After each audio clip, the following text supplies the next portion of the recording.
É importante considerar o seguinte: a mediação social é algo que acontece nas nossas vidas das mais variadas formas e a partir dos mais variados instrumentos. Então, a gente pode pensar o seguinte: o indivíduo, ao nascer, ele faz parte de um grupo social. Ele chega nessa realidade fazendo parte de um grupo social denominado família, né? Na ausência das relações familiares, a nossa sociedade tem outras instituições que vão cumprir esse papel de apresentar o mundo para o indivíduo, né, na medida que ele vai se desenvolvendo. Esse processo que acontece, voltando aqui à questão da família, é um processo que acontece de modo informal, de forma não deliberada, né? É um processo que acontece naturalmente. Então, a gente pode afirmar, né, que os cuidadores e as pessoas mais próximas ali do grupo familiar, elas realizam o processo de mediação social, né? Elas apresentam o mundo para esse indivíduo que acabou de chegar no grupo. Além da família, que é um importante grupo que realiza essa mediação, né, entre o indivíduo e a sociedade mais ampla, na nossa organização social nós temos outras instituições que também cumprem esse papel, né, que é o caso, por exemplo, da escola. O que vai diferenciar essas duas instituições? Né, se por um lado a família ela cumpre esse papel de modo informal, de forma não deliberada, não intencional, a instituição escolar é uma instituição pensada para poder oferecer condições adequadas para que esse processo de apropriação da cultura via mediação social seja realizado. E aí vocês podem perguntar o seguinte: mas são só instituições sociais que fazem esse papel? Não. A mediação social ela também se dá pelos mais variados instrumentos que a gente usa no nosso dia a dia, né? Assim, a própria linguagem ela é um instrumento de mediação social. Quando eu uso a linguagem para me comunicar com alguém, né, eu estou usando de um instrumento que me coloca em relação com outra pessoa. E aí, da questão da linguagem, a gente pode pensar os outros instrumentos, né, empíricos que vão realizar esse processo de mediação.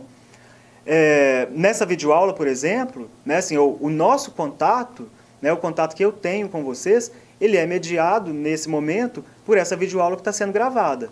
Em outros espaços, né, nós também temos a possibilidade de comunicação usando o portal do aluno, que também realiza a mediação entre, né, o professor e os estudantes de uma disciplina na modalidade de educação à distância. E aí celulares, enfim, computadores, a linguagem escrita. Você tem inúmeros instrumentos que foram criados pela nossa cultura, pela nossa sociedade, que também desempenham esse papel de mediação social. Né? Pela linguagem escrita, por um livro que eu pego, por exemplo, para poder conhecer uma história, para poder me apropriar de um conhecimento que já foi produzido, realiza a mediação social entre aquele que está lendo, né, entre a pessoa que lê, e o indivíduo que escreveu aquela obra, né, que não necessariamente compartilha dos mesmos referenciais históricos que eu. Né? Eu posso ler uma obra que foi escrita no século XVIII, por exemplo. Né? Eu posso entrar em contato com um indivíduo que produziu no século XVIII a partir do instrumento livro, do instrumento linguagem escrita, né? E aí eu também me aproprio de relações sociais, eu me aproprio de um conhecimento que vai favorecer a minha forma de enxergar o mundo. Esse conhecimento que eu me apropriei, né, seja por uma relação informal, dentro da família, dentro da escola, do meu grupo de amigos, ou pela mediação de um livro, ou de um computador, de um telefone, enfim, ele vai, consequentemente, transformar a minha forma de ver o mundo. E aí, quando eu falo transformar a minha forma de ver o mundo, assim, é importante considerar que essa transformação ela é uma transformação do ponto de vista psíquico. Né? Assim, a minha identidade está em constante transformação a partir das relações que eu estabeleço, do conhecimento que eu aproprio. Enfim, o meu lugar no mundo muda a partir da qualidade da mediação, a partir dos elementos que eu entro em contato, né, via mediação social. Para Bock, Furtado e Teixeira, a subjetividade surge do contato entre os seres humanos e dos seres humanos com a natureza. Isto é, esse mundo interno que possuímos e suas expressões são construídas nas relações sociais. Assim, a psicologia social como área do conhecimento passa a estudar o psiquismo humano, objeto da psicologia, buscando compreender como se dá a construção desse mundo interno a partir das relações sociais vividas pelo homem. O mundo objetivo passa a ser visto não como fator de influência para o desenvolvimento da subjetividade, mas como fator constitutivo. Bom, além do conceito de mediação social, existem outros conceitos que são importantes para a psicologia social e que aí é importante a gente citá-los também nessa aula, e vocês também podem entrar em contato com eles a partir do texto escrito. Outro dos principais conceitos da psicologia social é a noção de atividade. O que essa noção quer dizer, o que esse conceito quer dizer, o que ele revela sobre a relação entre indivíduo e sociedade, considerando que o indivíduo se forma a partir dessa relação que ele estabelece com a sociedade mais ampla na qual ele está inserido. A atividade, ela é considerada a unidade básica da vida material.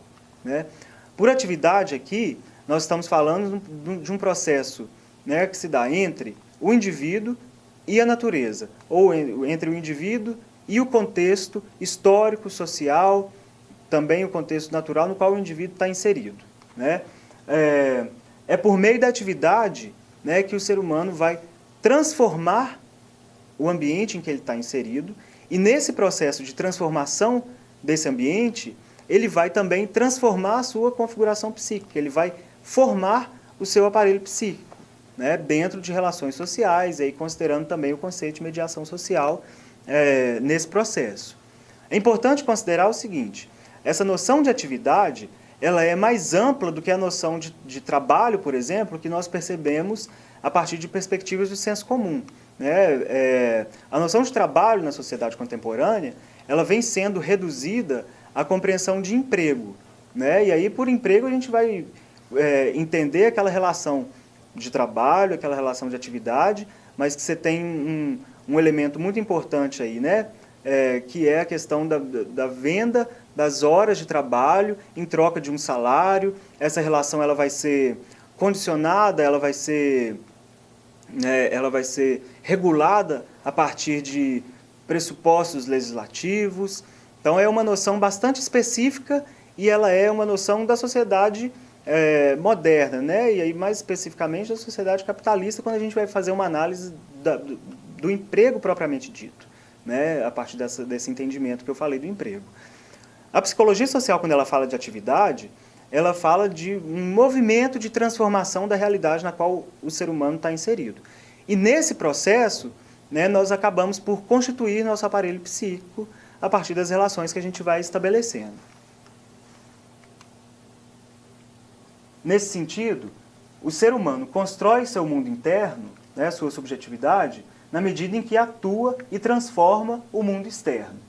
Atuar no mundo é uma propriedade do homem, isto é, a atividade é uma das suas determinações. Bom, e aí, articulado com essa noção de atividade, é importante citar brevemente a questão da consciência para a psicologia social.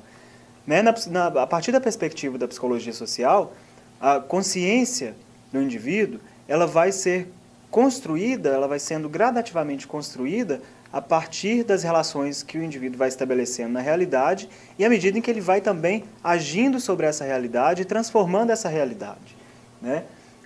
A consciência humana expressa a forma a partir da qual o indivíduo se relaciona com o mundo objetivo ou com o mundo externo. Nesse sentido, a atividade, e aí eu estou falando de atividade de uma perspectiva bem ampla, uma atividade de transformação da natureza, de transformação do ambiente que a gente está inseridos, essa atividade ela vai cumprir um papel fundamental na formação da consciência, na medida em que ela vai permitir a reconstrução interna das representações do mundo externo. Tá bom? Bom, um outro conceito muito importante para a psicologia social é o conceito de identidade. A psicologia social ela vai indicar que, em linhas gerais, a identidade se refere à forma a partir da qual o indivíduo se reconhece a si mesmo. Nesse processo, no processo de construção identitária, então, é fundamental a gente considerar as relações que o indivíduo vai desempenhando ao longo da trajetória dele. por que é tão importante falar sobre esses papéis que são desempenhados na vida cotidiana? É assim, porque na medida em que nós nos relacionamos, nós desempenhamos alguns papéis que já estão, de certa forma, objetivados, já estão presentes na sociedade em que a gente está inserido. Então, existe uma forma bastante específica de, por exemplo, você desempenhar um papel de professor, né? Tem uma atividade específica que é realizada, uma forma, né, um conceito do que é um bom professor, e esse é um papel social que é desempenhado. No entanto, nós não estamos limitados, por exemplo, a desempenhar um único papel, né? Nas relações que nós vamos estabelecendo, diferentes papéis vão sendo desempenhados. Então, a gente pode pensar o papel de filho, o papel de estudante, o papel de pai, né? O papel de professor, o papel de médico, o papel de irmão, enfim. São vários os papéis que nós vamos desempenhando ao longo da nossa trajetória. E esse desempenho desses papéis vão também compor esse processo identitário. No entanto, nós também não podemos reduzir a identidade, né, os processos identitários, aos papéis que o indivíduo desempenha ao longo da sua trajetória. Porque o conceito de identidade, né, para a psicologia social, ele pressupõe também um posicionamento do indivíduo em relação a esses papéis que são desempenhados. Então, como eu citei o papel de professor, você tem um papel específico na sociedade que é desempenhado por uma série de indivíduos e que existe um conceito do que é ser um professor, qual que é a importância desse papel, quais são as características que um bom professor deve ter e etc. No entanto, quando, por exemplo, eu assumo esse lugar como professor, eu tenho elementos que são meus, que eu coloco em movimento na medida em que eu desempenho esse papel, né? Existe um posicionamento subjetivo, existe uma concepção que é própria, que foi construída, né, por mim, nas relações que eu estabeleço, que vão diferenciar um indivíduo do outro, ou uma forma de desempenhar esse papel bastante específica para cada sujeito. Então, nós não podemos reduzir a questão da identidade aos papéis que o indivíduo desempenha, embora esses papéis sejam importantes na construção dos processos identitários. Tá bom? Além disso, a psicologia social também indica a necessidade de a gente compreender a identidade de um sujeito, de um indivíduo, sob uma perspectiva dinâmica. Né? Por que isso? Na medida em que nós vamos nos relacionando, na medida em que nós vamos estabelecendo relações sociais, que nós vamos nos apropriando da cultura a partir de diferentes instrumentos de mediação social, nós vamos nos transformando gradativamente. Né? A nossa consciência se transforma, o nosso lugar no mundo se transforma, a forma a partir da qual nós interpretamos as relações que nós estabelecemos, ela vai se transformando. E, consequentemente, a forma a partir da qual nós nos reconhecemos também se transforma. Nesse sentido, a identidade ela deve ser compreendida como um processo também dinâmico, como um processo que está em constante transformação a partir dos diferentes papéis que o indivíduo desempenha, a partir das transformações ocasionadas, né, pelo conhecimento que o indivíduo se apropria, enfim, uma série de questões que vão compor aí esse processo de transformação identitária que vai acontecendo ao longo da nossa trajetória. Por exemplo, nós podemos considerar, existe um indivíduo, por exemplo, ao assumir um papel de filho dentro de uma configuração familiar, né, ele tem uma construção identitária em torno desse papel, um posicionamento diante desse papel. Esse filho, ele, na medida em que ele se desenvolve, né, na medida em que a história dele vai sendo construída, ele pode se transformar em pai. E aí, essa identidade, a identidade desse indivíduo, ela também vai se transformar a partir desse novo papel que ele vai desempenhar. Né? Então, a identidade também é um processo, a identidade, como diz um autor muito importante da psicologia social, o Antônio da Costa Ciampa, a identidade ela deve ser compreendida como metamorfose. A mudança nas situações sociais, a mudança na história de vida e nas relações sociais determinam um processar contínuo na definição de si mesmo. Neste sentido, a identidade do indivíduo deixa de ser algo estático e acabado para ser um processo contínuo de representações de seu estar sendo no mundo. Bom, pessoal, esses foram alguns dos conceitos trabalhados no material escrito. Assim, são pequenas contribuições oferecidas nessa videoaula que eu acho que podem contribuir para o entendimento da discussão mais ampla que a gente realiza ao longo dessa disciplina. Então, bons estudos para todo mundo e a gente se vê na próxima videoaula.